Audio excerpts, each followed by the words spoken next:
ช่วงนครปฐมชุมพรว่าปัจจุบันได้เปิดใช้งานทางคู่ตลอดเส้นทางแล้วถือเป็นเส้นทางสำคัญเชื่อมโยงแหล่งท่องเที่ยวหลักอย่างชะอำและหัวหินคาดว่าจะเปิดใช้งานได้เต็มระบบในปี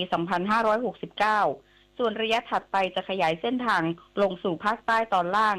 ช่วงสุราษฎร์ธานีพังงาท่านุ่นเพื่อเชื่อมโยงฝั่งทะเลอ่าวไทยและอันดามันที่เกาะสมุยและภูเก็ตพร้อมพัฒนาสถานีชุมทางหาดใหญ่และประดังเบซา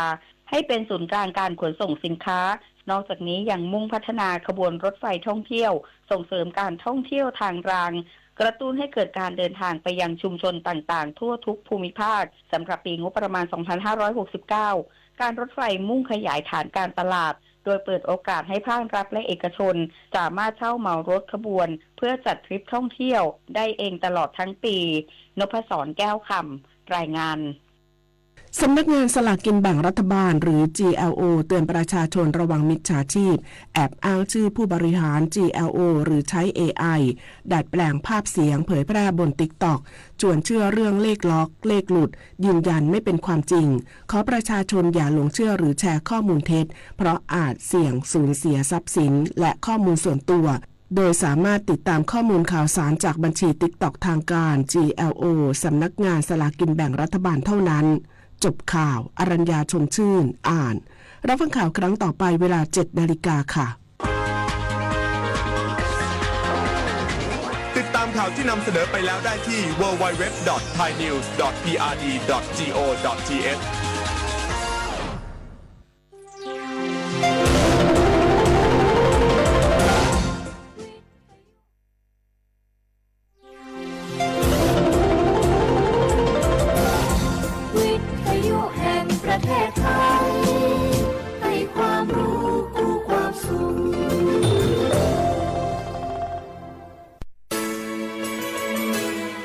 สถานีวิทยุกระจายเสียงแห่งประเทศไทยจังหวัดเชียงใหม่ AM 1476 กิโลเฮิรตซ์สถานีวิทยุภาคภาษาชาติพันธุ์แห่งเดียวในประเทศไทยที่มีความทันสมัยเชื่อถือได้สร้างอัตลักษณ์กลุ่มชาติพันธุ์สู่สากล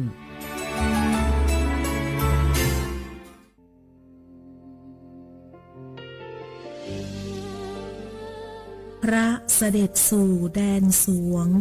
ไทยทั้งปวงน้อมสำนึกในพระมหากรุณาธิคุณตราบนิรันดร์ข้าพระพุทธเจ้าข้าราชการและเจ้าหน้าที่สถานีวิทยุกระจายเสียงแห่งประเทศไทยจังหวัดเชียงใหม่กรมประชาสัมพันธ์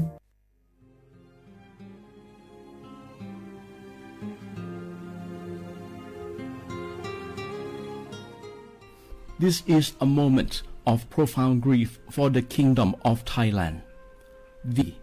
The collective voices of Radio Thailand Chiang Mai join the Thai nation in mourning the passing of our beloved Queen Martha, Her Majesty Queen Sirikit. Her life was a testament to the unwavering service, grace,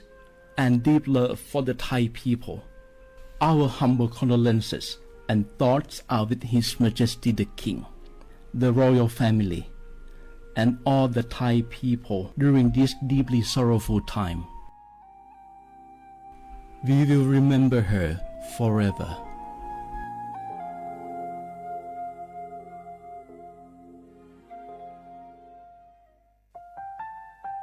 วานูลิซูชิ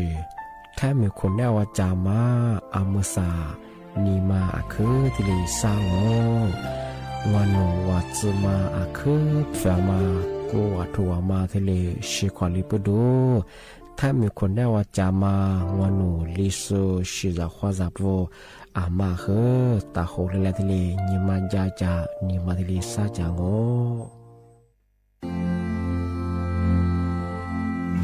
รากฐานสังคมไทยตั้งแต่อดีตจนถึงปัจจุบันเคารพเทิดทูนสถาบันพระมหากษัตริย์เป็นศูนย์รวมจิตใจที่เหนียวแน่นของคนไทยในเวลาที่เกิดวิกฤตทางการเมืองพระบารมีของพระเจ้าอยู่หัวก็ทำให้เกิดความสงบและช่วงที่เกิดวิกฤตเศรษฐกิจปรัชญาเศรษฐกิจพอเพียงของพระเจ้าอยู่หัวรัชกาลที่ 9 พระราชทานให้กับคนไทยก็ทำให้ผู้ที่น้อมนำมาปฏิบัติมีภูมิคุ้มกันและไม่เกิดความเสียหายพระปฐมบรมราชโองการของพระเจ้าอยู่หัวรัชกาลที่ 10 เราจะสืบสารรักษาและต่อยอดและครองแผ่นดินโดยธรรมเพื่อประโยชน์สุขแห่งอาณาราษฎรตลอดไปพระมหากษัตริย์ไทยทุกพระองค์ทรงห่วงใยราษฎร์เสมอสถาบันพระมหากษัตริย์ไทยศูนย์รวมใจไทยทั้งชาติ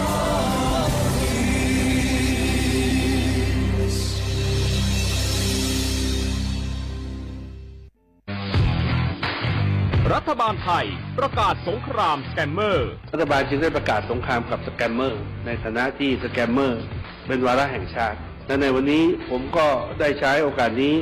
มารายงานความคืบหน้าและเน้นย้ำถึงสิ่งที่เราต้องร่วมกันทำต่อไปรัฐบาลได้จัดตั้งคณะกรรมการอำนวยการป้องกันและปราบปรามอาชญากรรมทางเทคโนโลยีขึ้นมาโดยมีผมเป็นประธานด้วยตนเองเพื่อให้ทุกหน่วยงานทำงานไปในทิศทางเดียวกันเราได้มีการลงนามบันทึกความเข้าใจระหว่าง 15 หน่วยงานหลักทั้งภาครัฐและภาคเอกชนตลอดจนสถาบันการเงินเพื่ออุดช่องโหว่ทางการเงินและตัดเส้นทางเงินของกระบวนการอาชญากรรมเหล่านี้ให้สิ้นซากรวมพลังคนไทยต้านภัยสแกมเมอร์นายอนุทินชาญวีรกูลนายกรัฐมนตรี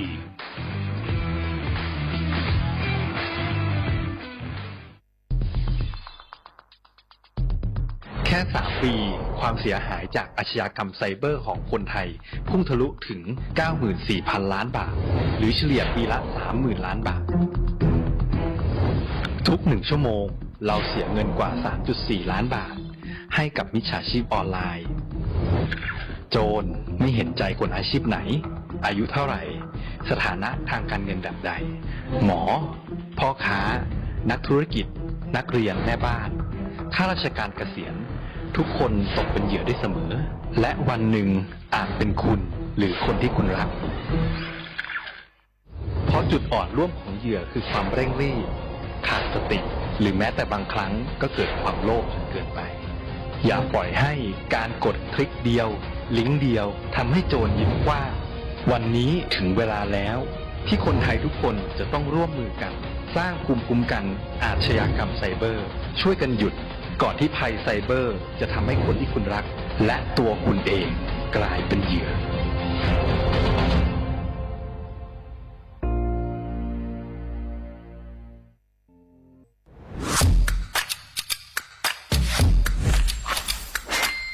กลับมาแล้ววันนี้กับโครงการคนละครึ่ง plus รัฐออกครึ่งประชาชนออกครึ่งช่วยเศรษฐกิจไทยหมุนเวียนเติบโต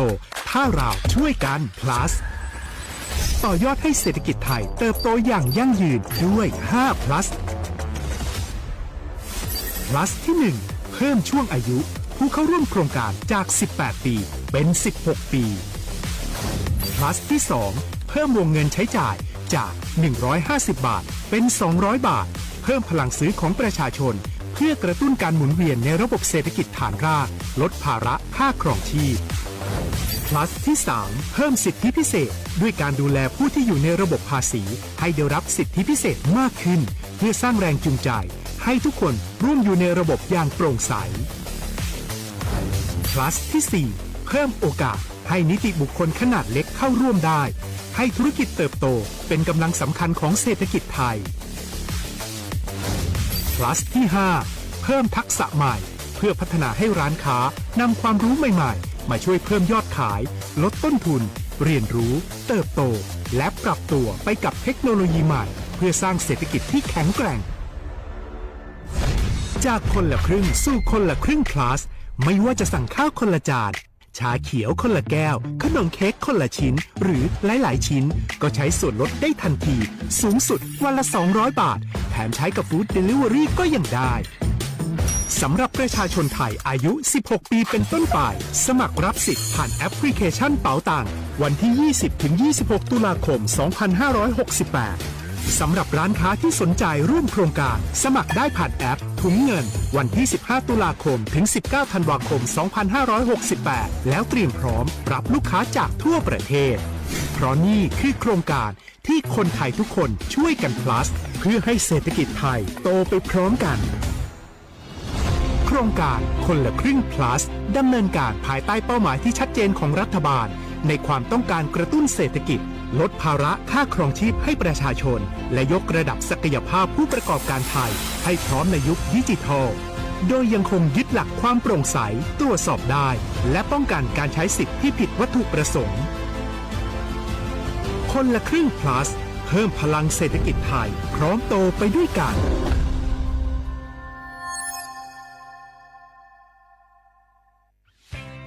เส้นทางสายหมอกที่สวยที่สุดในเมืองแพร่กำลังรอทุกคนไปวิ่งด้วยกันครับทุกก้าวของคุณคือพลังของลมหายใจ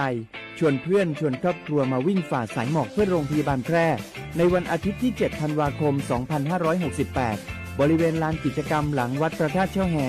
มาร่วมกันส่งต่อพลังแห่งความดีเพราะทุกก้าวของคุณช่วยต่อชีวิตให้กับผู้ป่วยในโรงพยาบาลแพร่สมัครได้เลยวันนี้แล้วไปวิ่งด้วยกันในวันอาทิตย์ที่ 7 ธันวาคม 2568 พบกันบริเวณลานกิจกรรมหลังวัดพระธาตุเช่าแฮนะครับ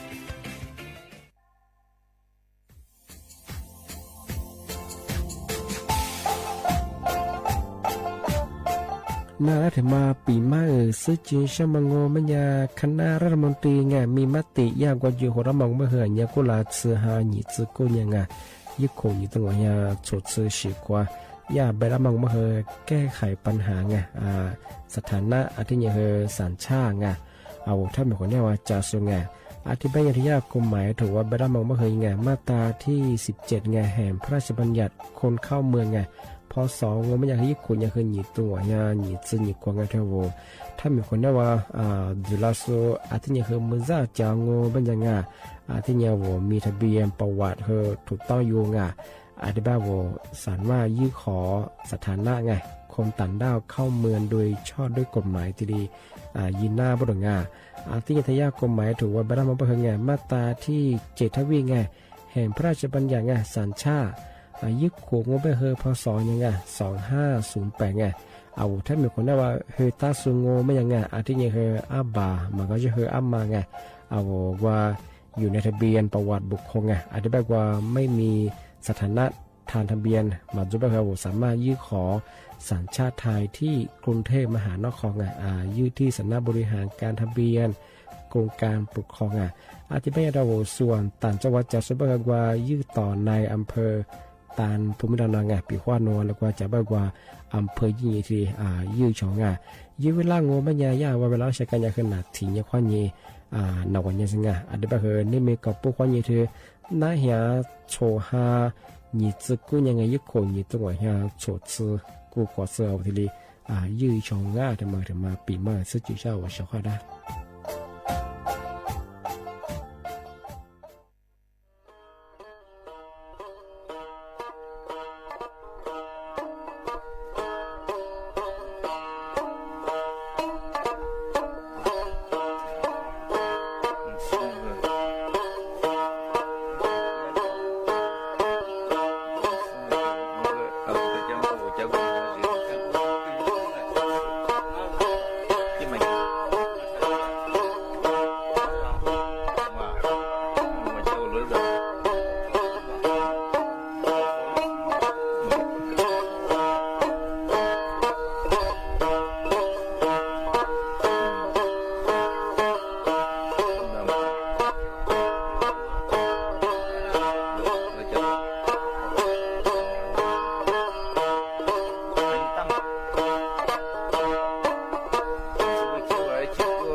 小话不啦画画阿么啥阿我李松我都知道话ไปแล้ว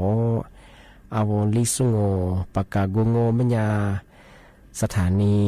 วิทยุกระจายเสียงแห่งประเทศไทยจังหวัดเชียงใหม่ว่าด้างาวิทยุว่าดูจามาเพื่อยี่ระบบยา AM ยี่ความถี่ยาติตูลี่ยาชีสืบถูกกว่าดูจัก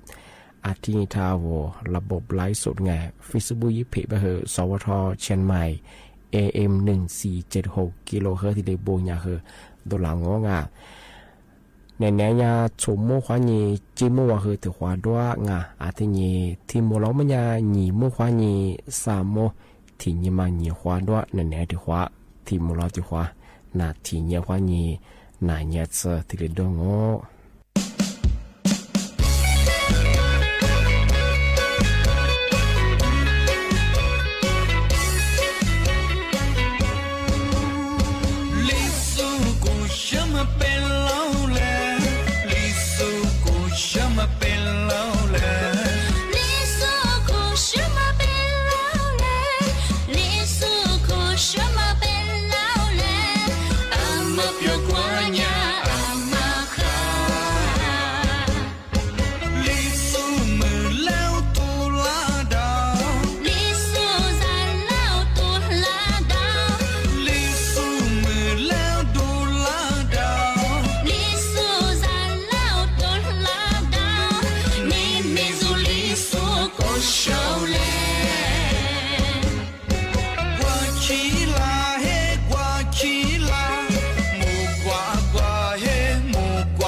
过只有我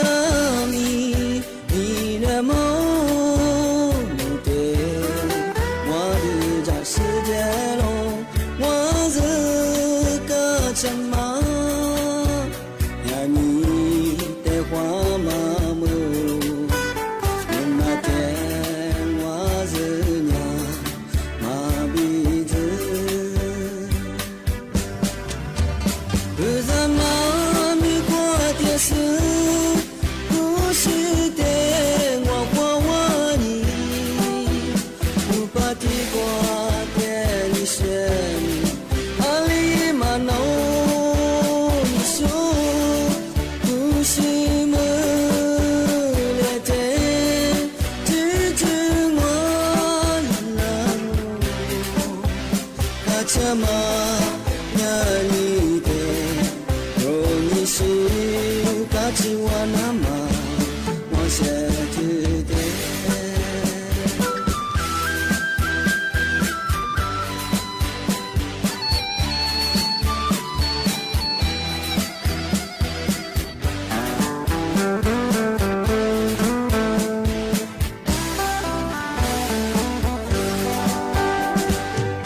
我不愿路我哭着你路不给阿姐你我哭着的如你是的我卡车马呀你娘我怕提过吃拉头你是肉只知你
ที่นี่ง่าที่มาเชื่อที่ที่มาปีมาซื้อจินชับ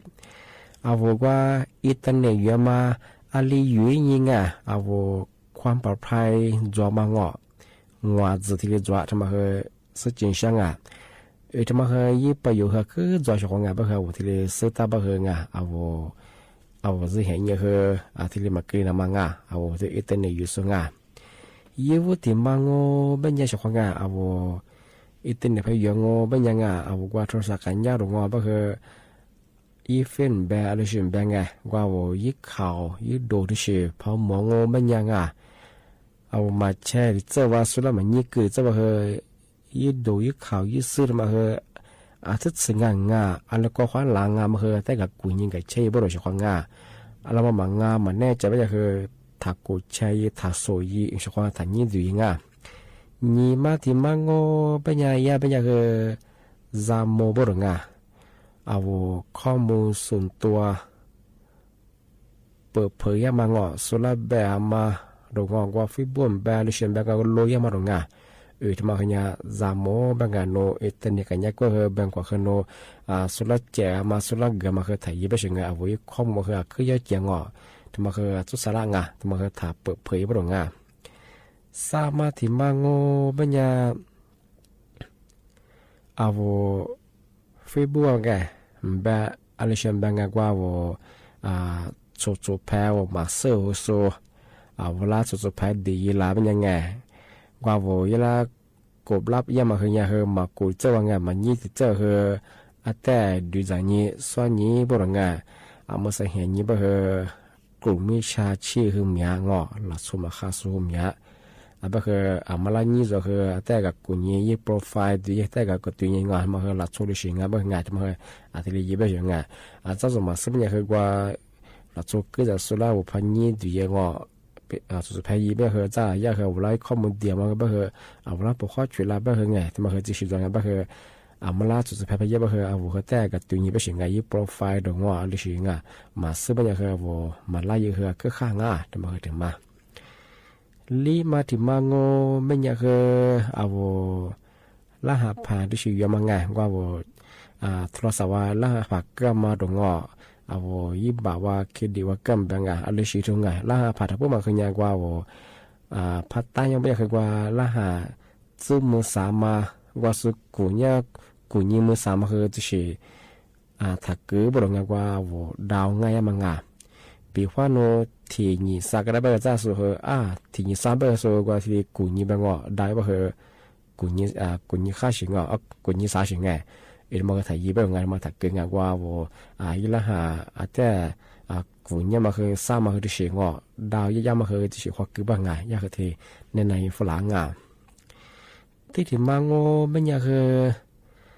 เอาว่าบ่หอยี่โปรแกรมหรืองยี่แอปพลิเคชันหรืองอันนี้ชื่อแบงเอาตัวขวามือมาโจมาซื้อไม่อยากคือถ้าดาวน์โหลดยี่ถ้าโกโจที่นี่สุดละกูยี่สุดละกูใช้ยังมาถ่ายยังแต่ไม่อยากคือขึ้นยังมีเชื่ออันตรายยังอันนี้กูละว่าย่าแกงคอร์เซ็นเตอร์ละชมมาข้าสุดละว่าย่ายี่แอดมาฉาเงี้ยว่าแอดกู้เงินหรืองอไว้แอดบ่หอยี่กี่กันยังบ้างยังไงว่าดาวน์โหลดบ่เฮาข้อมูลเฮายาที่เล็กขุดเชื่อมาหรืองอที่สิจงแต่บ่เฮาลิชิงงมาเซอร์อยู่มาจบอย่างคือ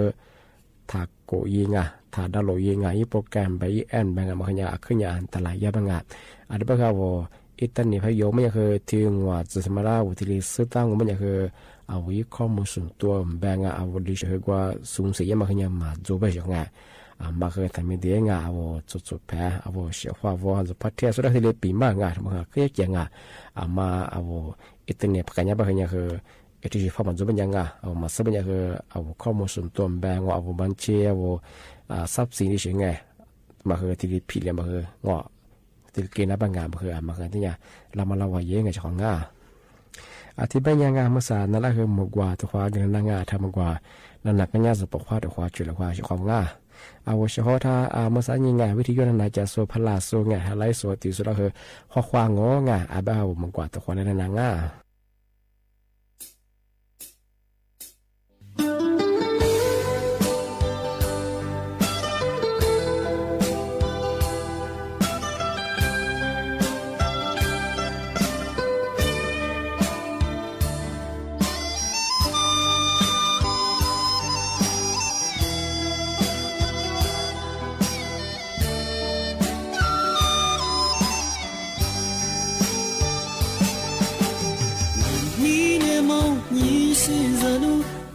ที่รู้เด็ดที่คือจะเลิกโลสักว่านี่มือมาดองนี่มาคุกว่าดีจะสโลโลอามุเทวาซึนานีอันลีเบสเซเตบาลางาคือเทมามือยาบยาซึเกสุชา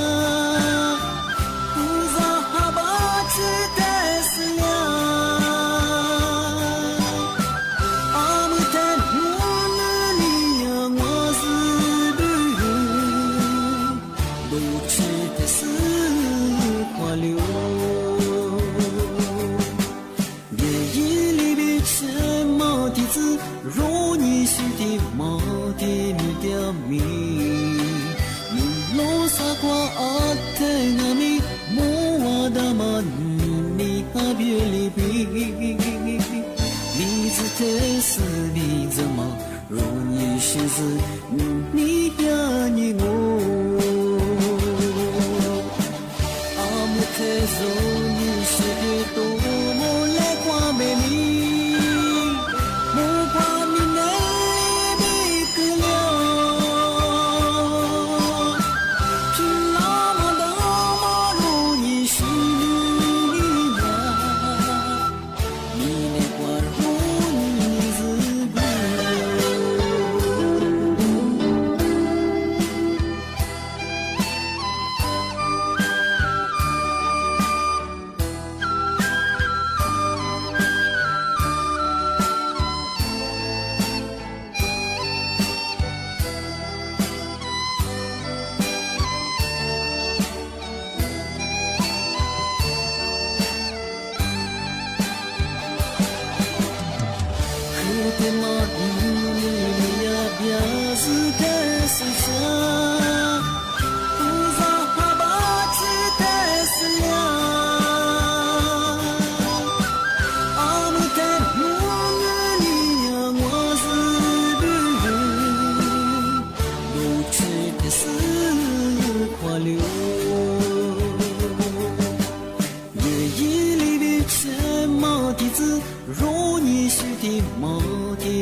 อาทินี้ที่มาแต่เชื่อที่ถึงมาซื้อจีนเชื่อนั่นละงาเอามาสาวรัฐบาลแบบมังงมันอย่างเอาแท้ไม่สู้งาถ้าปุ๊บมองไม่เคยงาเอามาใช้สิทธิ์ตรวจเชื้อโรค HIV มางานล้านยี่กูล้าบลงงาที่กูมาหนีขวาที่เรียกกูอ่ะเงาะฟีกูอ่ะเชิงงานสิปุ๊บดูยี่ที่เรียล้านยี่กูล้าเยอะมันอย่างเอามาสถานการณ์เธอผู้ติดเชื้อ HIV มางานเนื้อสูงมันอย่างสิ่งที่กูมาเธอที่หาข้อนี้เอามาเชื่อหาสบายงัวแสนลีมือ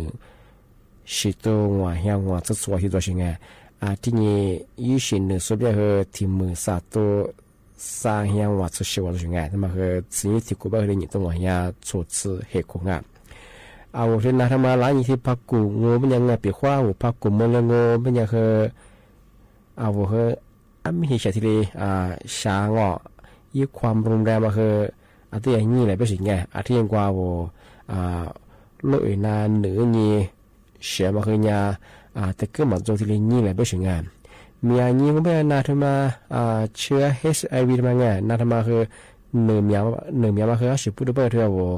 กว่าต่างต้าความมังเอาต่างต้าความยังว่ามาป้องกันยังมังจะความยังนาทมาซื้อแต่ความสิ่งไงจะไปเอารัฐบาลยังไงเอาแทนเป็นสุดท้ายปุ๊บมาไงมาใช้สิ่งไงตรวจเชื้อ HIV มาล้านยี่ติดกุมาอยู่ขวาตัวรับรองไงฟรีง่าที่เลี้ยบางกว่าโลเอนาเนื้อยี่เสียมาไงติดก็ยานี่แหละเป็นสิ่งไงเอานี่มีกูไม่เคยเอาที่นี้ผลมาว่าซื้อไม่เคยเอาที่นี้ใช้ยัง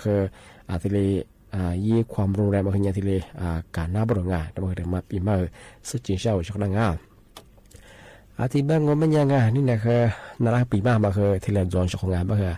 เจ้าที่มุลงหนีเมื่อควานีสามเมื่อวานแต่ความมุลควานี่แหละรายการลิสุงประกาศกุบทาจิ้มหมายงานสถานีวิทยุกระจายเสียงแห่งประเทศไทยจังหวัดเชียงใหม่วันดูจางที่ทาววิทยุมือจำไม่ยี่ระบบยา AM ยี่ความถี่ที่ตุลิฮาฉีดโฉเข้ากว่าดูจับที่ทาวระบบไลฟ์สดยี่ฟิบุยเพญาสวทเชียงใหม่ AM 1476กิโลโคงงสวทวิทยุนาจาโซไลฟ์สดตีสุดคือมุมมองสวทจะชีจอมาพูดชีจอความยาวจริงน่าจะเพียงแต่ตัวจริงที่นี่เขาเมื่อสัปดาห์เมื่อฮาลีเจงทายากรงอุตุนิยมที่ไปเรื่องพันธุ์โฉดสควานิชิตสไปเซเมื่อฮาขึ้นเรียบางพื้นที่บางมาขยะเตียฝาละลำมจกงที่บางนี่แหละนะปีมาที่แหลจงข้อคว้าสวัสดีครับ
azabemanya tete shajau itimya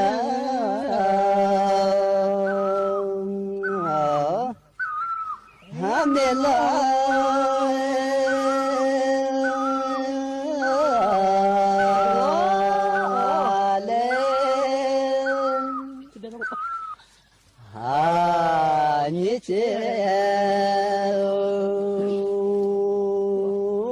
天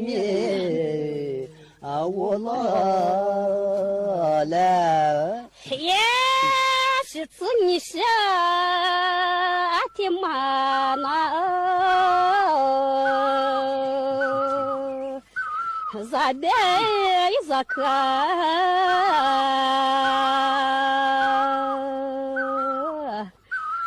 走的。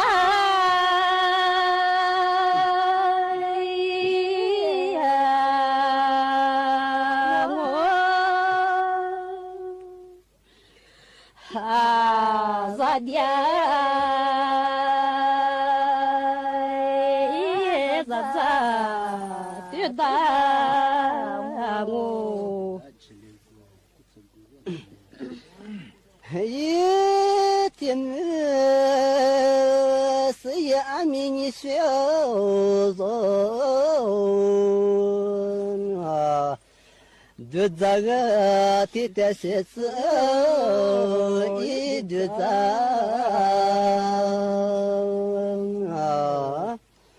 啊，是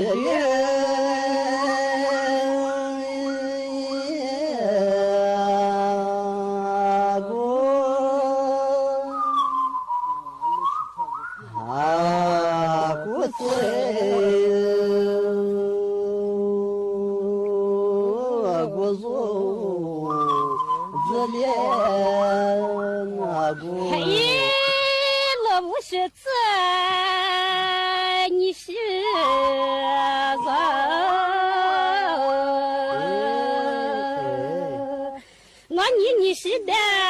你是啥一副表？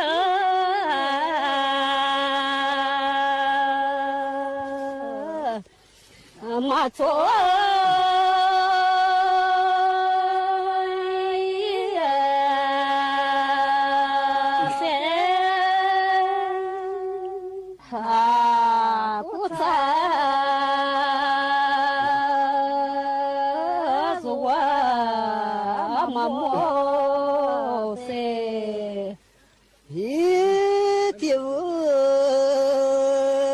别马达几件一小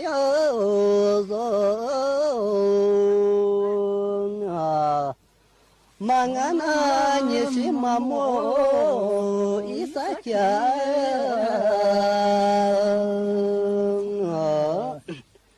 啊，大莫。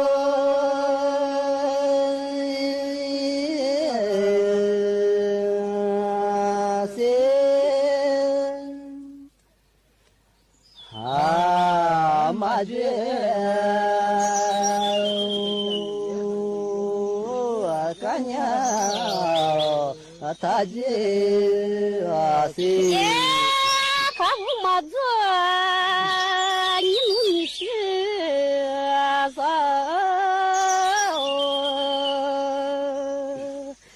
啊，你的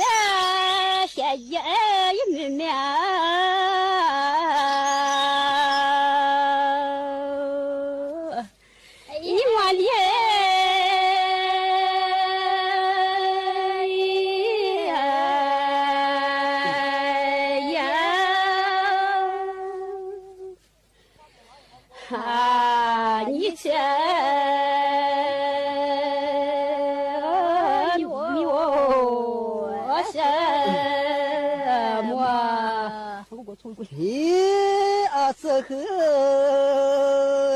若别马达几件你是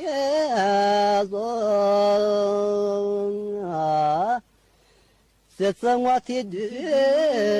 一提早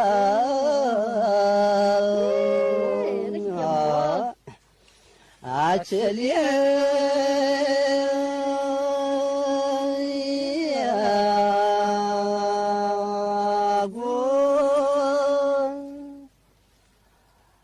啊。ที่กูที่โซ这里啊กู嘿，那我是这别一是走，日子爸爸一个字。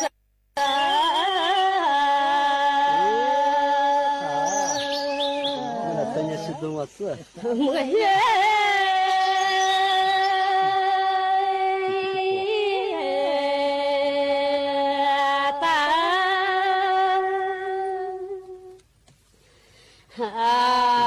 妈妈的路没得大，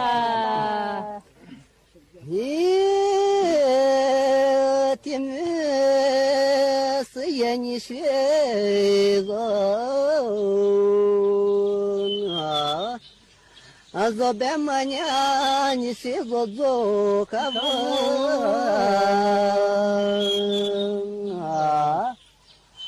嘛做？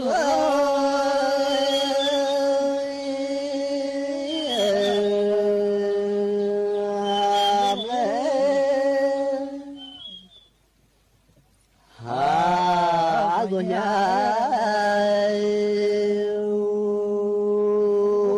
可都。咦，可我妈子，姑姑你是人，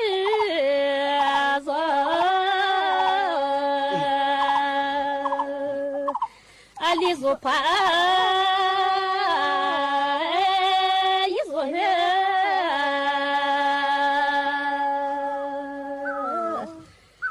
马姑。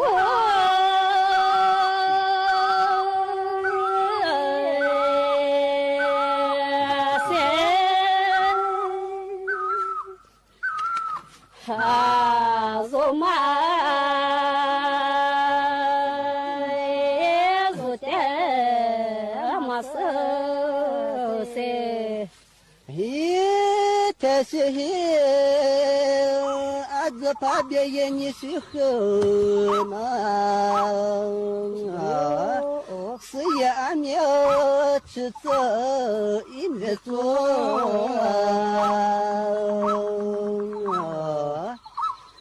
你是。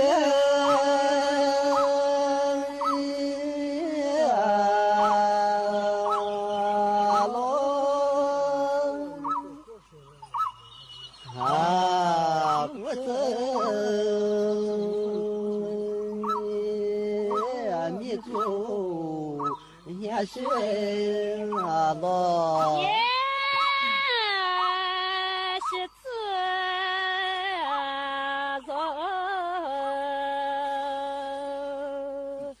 是自娘上了一百个，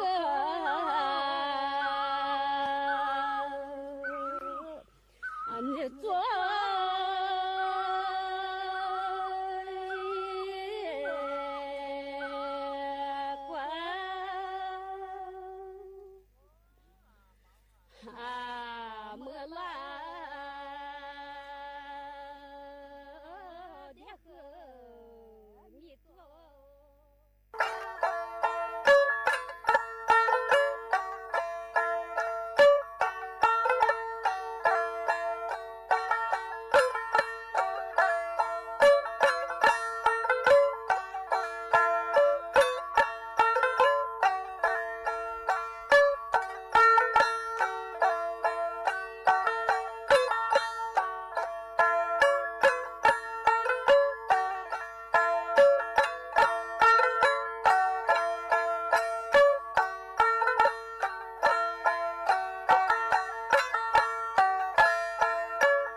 17 นาฬิกา